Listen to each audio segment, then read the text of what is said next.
Princeton Tec Vizz. That's what we're talking about today.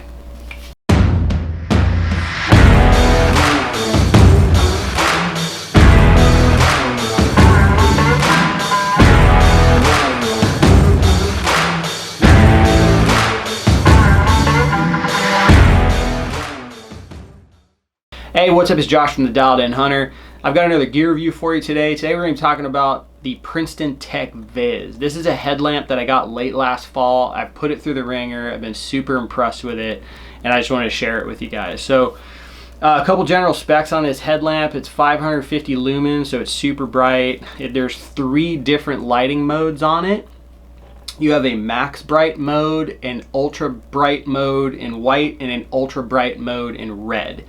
Okay, so the max bright mode is basically your spotlight. The ultra bright mode in white is 2 little tiny LEDs on the side of the headlamp it just gives you a little bit wider field of view. And then the ultra bright red mode is exactly what it sounds like. It is your red light. So when you're hiking in the dark, you want to try to avoid being seen by critters, you would want to use your red light mode.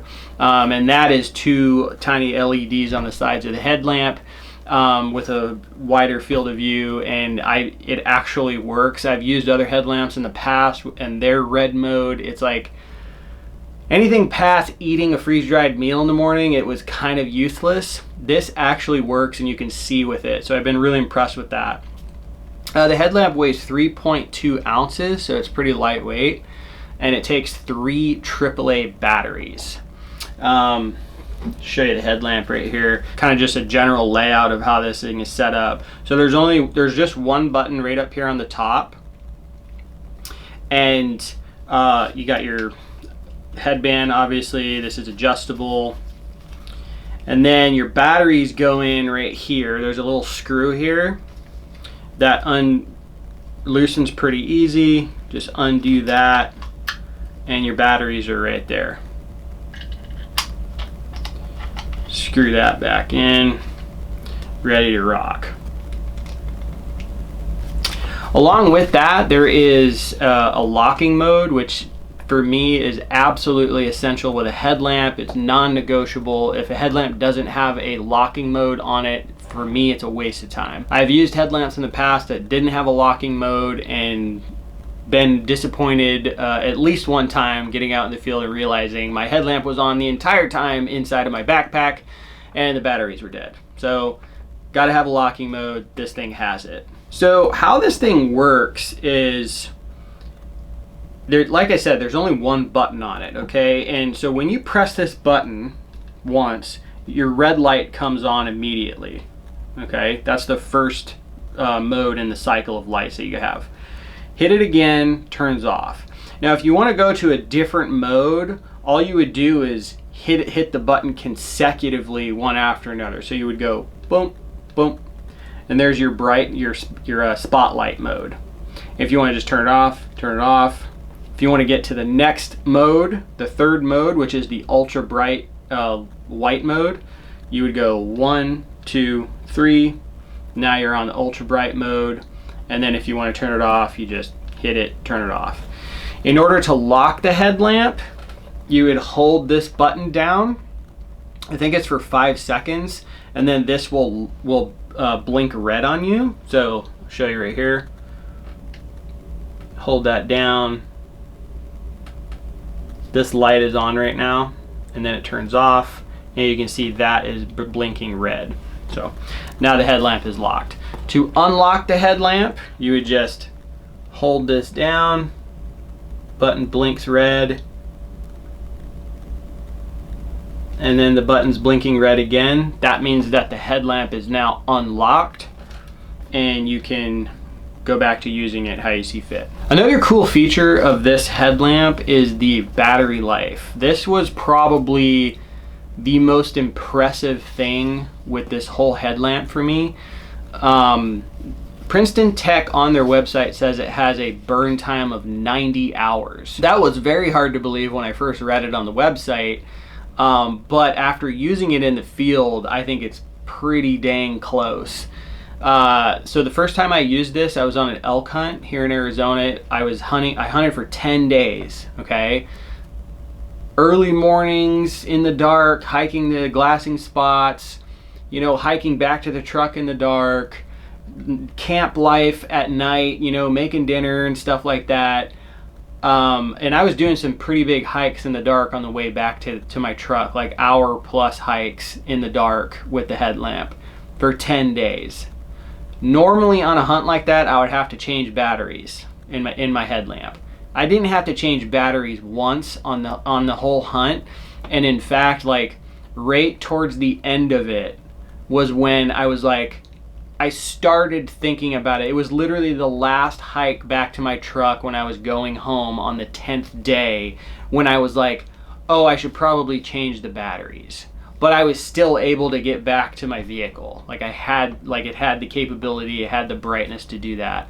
That is not something that I have experienced in the past with other headlamps, and I'm always like pretty on top of having extra batteries with me for my headlamp because of that, because I know at some point during my hunt on an extended hunt like that, I'm going to have to change the batteries. I have not had to change the batteries in this headlamp on one hunt that I've been on, which is insane. Okay, I use some rechargeable batteries, and I just make sure to charge them before I go out, and they stay in the whole time, and I don't take them out, and everything is fine.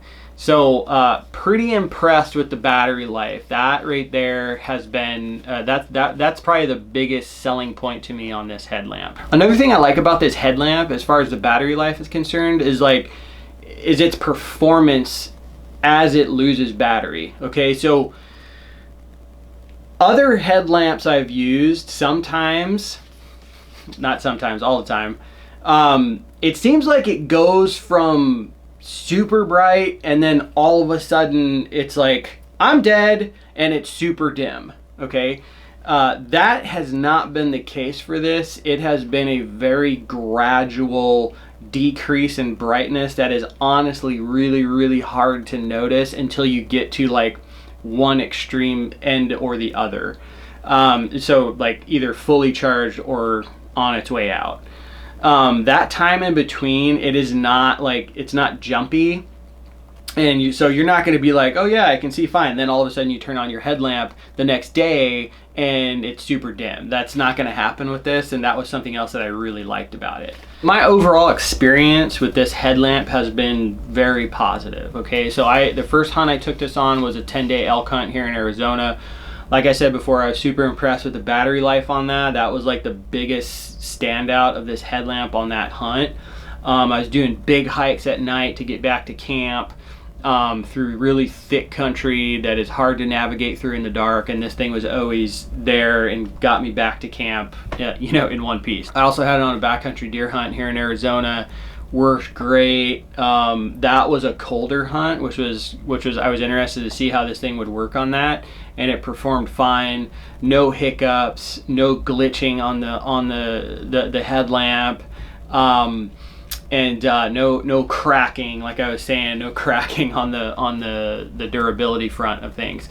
After that, I took it to Idaho on a wicked spring bear hunt that had all manner of weather in it. I mean, it was rain, rain, rain, snow, snow, snow, a little bit of sun, rain, rain, rain, snow, snow, snow. So it definitely got wet on that. It performed fine every single day, and I didn't have any complaints about it. So that has been my overall experience with this headlamp, has been very positive. However, of course there's downsides to everything though, right? So let's lay this out here. This is a fully plastic headlamp. So this is the first thing that kind of worried me a little bit. And it just worries me for durability, you know, like plastic breaks, right? Especially going from like, you know, temperature fluctuation, stuff like that. Stuff expands and contracts, cracks easier. That is a worry to me with this being fully plastic. Now, I haven't had any issues with the durability with it, okay? And I've really beat this thing up.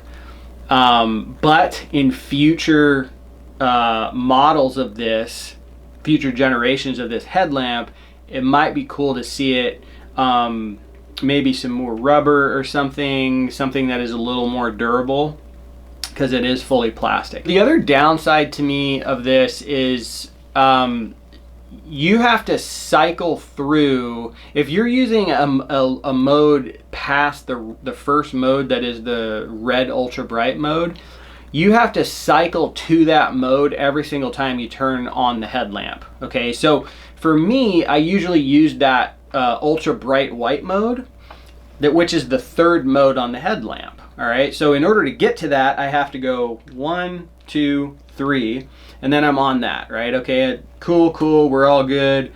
Okay, time to turn off the headlamp. Well, I need my headlamp again. Turn it on, now it's back to the first mode. Okay, so that is a little, it's kind of annoying, like having to cycle through the different modes in order to get to that every single time, because it resets. It would be super rad if there was some type of memory in here that, like, whatever mode you turned it off on is the mode that it's going to turn on the next time you turn on the headlamp. So that is something that I would change about it, but not a deal breaker. It still does an amazing job in the field. This is going to be with me on a ton of killer adventures this year. I don't plan switching anytime soon. It's been really good to me. It's been reliable. Yeah, it has definitely earned a spot in my backpack. So I'll put a link down below for this if you want to check out the Princeton Tec Vizz. If you've got any questions on this headlamp, or maybe any other recommendations for that matter, drop them down below. I'll try to answer any questions to the best of my ability. If you like the channel, please hit subscribe. If you like the video, please hit thumbs up. And until next time, stay safe out there.